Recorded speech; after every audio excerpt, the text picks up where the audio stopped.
खुर्शीद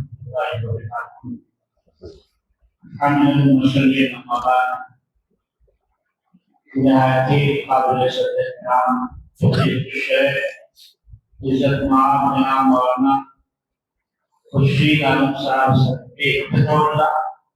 शेखुल जामिया और बहुत ही मोहतरम मुकर्रम शेख जनाब मौलाना अरशद फरीद मदनी हफिज़हुल्लाह, हम सब की बड़ी खुशनसीबी है कि ऐसे मशाइख को अपने बीच पा रहे हैं जिन बारीकी के साथ और जिन गोशों को अभी हमारे सामने उजागर किया गया। कई किताबें पढ़ने के बाद भी हम लोग को समझ में नहीं आएगी। ये अहले इल्म ही की देन है, अल्लाह का फज़ल है कि हर बात को हमारे सामने अल्लाह की ज़ुबान से कहलाता है। और बड़ी खुशनसीबी की बात है कि खुलिया उसको तैयार करने में आप मोहतरम भी इसी इदारे में भी पढ़े, शेख अरशद फरीद का उन्हीं कोशाकीनों में और उन्हीं की फैज़याब में आप भी शामिल है, उस इदारे की फजीलत भी है। और अल्लाह का शुक्र है कि पिछले साल मेरे जिम्मे मदरसे की जिम्मेदारी आई है, मदरसे अव्वल की हैसियत से। तो बुखारी शरीफ, मुस्लिम शरीफ की पढ़ाई इस साल मुकम्मल हुई है और हम लोग ये खुशनसीबी है। तो आइए अभी इस सफर में तो सरकार पढ़ने भर गए हैं, अल्लाह का शुक्र है जो आज के ताल्लुक से बातें हैं मुख्तसर सुनाइएगा। बुनियादी बात मदरसा के तारुफ कराते हुए जरूर कहिए साहिब दीवान गुलशन। जी, साहिब दीवान गुलशन हिदायत हाफिज राजी अब्दुल करीम मुस्लिम रहमतुल्लाह अलैह के नवासी मौलाना मंजूरुल हक रहमतुल्लाह अलैह ने उसकी बुनियाद 1960 में रखी थी। और उस वक्त मौलाना मोहम्मद हनीफ फैजी पहले तालिब इल्म, शेख अहमद मुस्तफा पहले तालिब इल्म, तालिम अब्दुल्लाह मिलेगा। और गुलशन हिदायत को बताइए ना, दीवाने गुलशन हिदायत की क्या हैसियत है? बहुत से लोग नहीं जानते जी। आप हाफिज गाजी अब्दुल करीम मुस्लिम रहमतुल्लाह है, ये जानना जरूरी है आदमी को। तो इस तारीख में बयान कर तो मेरे इससे लोग जी।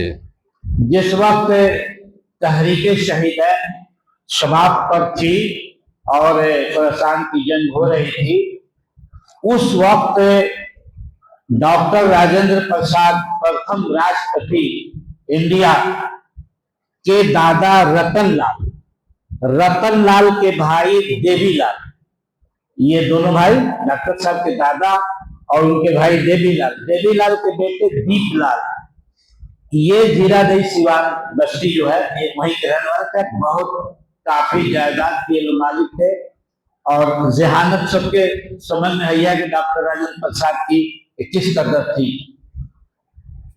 वहां पटना में एक इजलास हुआ तो ये दीपलाल जो है पटना हाईकोर्ट के बैरिस्टर थे। उसी इजलास में इन्होंने इस्लाम कबूल किया। दीपलाल उनका नाम रखा गया अब्दुल हादी। और चंपारण के इलाके में उनको भेजा गया कि उस खुरासानी जंग के लिए रसद पानी वसूले, जैसे इस्लाम में है कि वसूल के सरहद पर भेजा जाए। ये बहुत दिनों तक वहां पर रहे, चूड़ी बेचने वो हमारे इलाके से आती थी सिवान। वहां पे जब वो आई तो एक औरत ने चूड़ी नहीं पहना, उन्हीं की बीवी उस घर में घुसी थी। कहा क्यों नहीं? तो कहा कि मेरे शौहर पता नहीं क्या हो गए, खत्म हो गए, मैं बेवा हो गई हूँ। जब गई वहां तो देखा एक आदमी यहाँ घूमता है, पूछा तो कहा कि हाँ मेरा घर फला जगह है, इस तरह मेरी जिम्मेदारी है। तो कहा कि एक औरत ने चोरी नहीं पहना है। तो कहा कि ये अंगूठी ले जाओ और फिर जाना तो वहां उसको दिखाना, अगर वो मेरी औरत होगी तो पहचान जाएगी। अल्लाह पर गई तो पहचान लिया उसने। अब वो कह दिए थे कि जाना तो पूछना कि अगर वो आए तो तुम मुसलमान हो जाओगी, चली जाओगी। गई तो ये बात उसने रखा। उसके बाद औरत ने इकरार किया। उस वक्त ये मुस्लिम साहब जो दीवाने गुलशन हिदायत एक नायाब किताब लिखे अल्लाह की तरफ से, 6 बरस के थे, 6 साल की उम्र थी। आई और उनसे कहा, चंद लोग बारात की शक्ल में वहां पे गए, वो नारायणी नदी जो हम लोग गंडक कहते हैं, पार करके लोगों ने पूछा कैसे लोग हैं, तो कहा तो लोग जा रहे हैं बलिया जिला, बारात जा रही है। तो रात में 2 बजे का सेटिंग थी, औरत गई और फिर बच्चे को और माँ को निकाली और भाग लिए लोग। नदी में आधा गए थे जब तक पटीदार उड़ने के भाई लोग गए, पुकारा कि तुमको विलायत से मतलब ने कहा कि नहीं, मुझे इस्लाम की दौलत मिल गई।